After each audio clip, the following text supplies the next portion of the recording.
नमस्कार, आज के आमी चले एसेছি কুমড়ো পাতা ইলিশ পাতুরি রেসিপি নিয়ে। তো চলো দেখে নেওয়া যাক। ইলিশ পাতুরি বানাতে যা যা লাগবে সেগুলো আমি এখানে নিয়ে নিয়েছি। পাতুরির জন্য মশলাটা এখানে তৈরি করে নিচ্ছি। তার জন্য লাগছে সরষে, পোস্ত, কুচনো নারকেল, কাঁচা লঙ্কা আর অল্প পরিমাণ নুন দিয়ে ভালো করে ব্লেন্ড করে নিতে হবে। এবার আমি মশলাটা ভালো করে পেস্ট করে নিয়েছি। এবার এই মশলাটা আমি একটা বাটির মধ্যে ঢেলে নেব। এবার ওই মশলাটার মধ্যে নুন, লঙ্কার গুঁড়ো, হলুদ গুঁড়ো আর পরিমাণ মতন সর্ষের তেল দিয়ে ভালো করে মিশিয়ে নিতে হবে। সব মশলাগুলো ভালো করে মিক্স হয়ে গেলে আগে থেকে নুন হলুদ মাখিয়ে রাখা ইলিশ মাছগুলো এবার আমি ওই মশলার মধ্যে ভালো করে মাখিয়ে কিছুক্ষণের জন্য রেখে দেব। ভিডিওটা যদি ভালো লাগে তাহলে লাইক আর শেয়ার আর কমেন্ট করতে একদম ভুলবে না।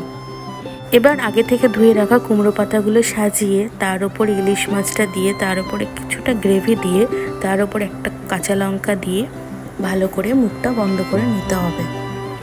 তোমরা চাইলে কাঁচা লঙ্কা দেওয়ার পরে সর্ষের তেল অ্যাড করতে পারো। এবার আমি পাতাটা ভালো করে মুড়িয়ে সুতো দিয়ে সুন্দর করে বেঁধে দেবো যাতে পাতাগুলো খুলে না যায়। কুমড়ো পাতা কম হওয়ার কারণে এখানে আমি দুটো মাছই পাতুরির জন্য রেডি করে নিয়েছি। এবার একটি প্যানের মধ্যে 2 চামচ পরিমাণ মতন তেল দিয়ে ভালো করে তেলটা গরম করে নিতে হবে।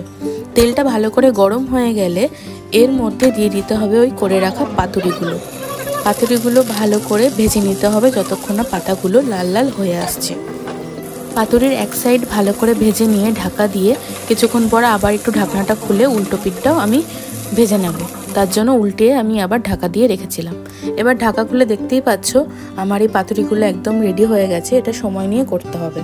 যেহেতু আমি 4 পিস মাছ এখানে নিয়েছিলাম তার জন্যই আমি আলাদা যে দুটো মাছ ছিল সেই মাছগুলো আমি কড়াইয়ের মধ্যে দিয়ে এরমভাবে ভাপিয়ে নিয়েছি।